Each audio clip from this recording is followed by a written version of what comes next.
രണ്ടാമത്തെ ഏമ്പക്കത്തിലാ പോയത്. ഏമ്പക്കടാനും പറ്റൂലേ? പറ്റൂല, അടിച്ചു വയ്ക്കണേ. നിങ്ങൾക്ക് ഇവിടെ വേനുണ്ടോ? അവിടെ വീക്കുണ്ട്. അത് പേഴ്സാണേ. ഇപ്പച്ചേ ഡിമണ്ട് ടാക്കറിന്റെ ഇടയിൽ കൂടെ ക്രിമി കയറിക്കണല്ലോ. ഇച്ചോ? മൊത്തത്തിൽ അടിച്ചു വയ്ക്കണെന്നാ തോന്നണേ. ഇജ്ജ് കാട്ടിക്ക, ചന്ന വലിയ വിശ്വാസമില്ല. ഞാനേ ആ കുട്ടിയെ തന്നെ കാണിച്ചോളാം. നജ്ജും പോരെ വാ.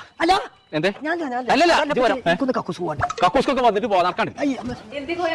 ഞാൻ ഒരു എക്സ്റേ എടുത്തിരുന്നു. ഇതിനെന്തേലും കേടുണ്ടോന്ന് നോക്കാം. ഇതിലൊരു കുഴപ്പമില്ലല്ലോ കോയക്കാ, നിങ്ങൾക്ക് ഒരു അസുഖം ഉണ്ടെന്ന് പറഞ്ഞു. ഞാൻ ആദ്യം പറഞ്ഞാണ് ഇപ്പച്ചിനോട് ഒരു കുഴപ്പമില്ല. മനസ്സിനെ ബേജാറാക്കിക്കാണ്ട് പേരിന്ന് ഒരു എക്സ്റേന്റെ കണ്ടം കിട്ടിയോ അയിമ നോക്കിക്കാണ്ട് എല്ലാരും കംപ്ലൈന്റും പറയുന്നത്. ഓനക്ക് ഇതിലൊക്കെ താല്പര്യം ഉണ്ടെങ്കിലേ നമ്മളെ പുത്തനത്താണിയുള്ള പ്രൈംസ് അക്കാദമിയിൽ ഓനെ കൊണ്ടുപോയി ചേർത്തിക്കൂടെ? നന്നെ ഓനെ ഞാൻ അവിടെ കൊണ്ടുപോയി ചേർക്കട്ടെ. നിങ്ങൾ ഓനെ നാളാണ്ട് വിടി, ബാക്കി കാര്യങ്ങൾ ഞാൻ ഏറ്റു. ആയിക്കോട്ടെ. നമുക്ക് ഇവിടെ വരുന്നത് UGC, ICT, NCT, AU approved ആയിട്ടുള്ള കോഴ്സുകളാണ് വരുന്നത്. പുറത്തോട്ട് പോകാൻ ആവശ്യമുള്ള എംബസി അറ്റസ്റ്റേഷൻ, ഡാറ്റ ഫ്ലോ കാര്യങ്ങളെല്ലാം പ്രൊവൈഡ് ചെയ്യുന്നുണ്ട്. പുറത്തുള്ള 20ഓളം ഹോസ്പിറ്റലുകളായിട്ട് ട്രെയിനിങ് ടൈപ്പ് കാര്യങ്ങളെല്ലാം തന്നെ വരുന്നുണ്ട്. Dialysis, MLT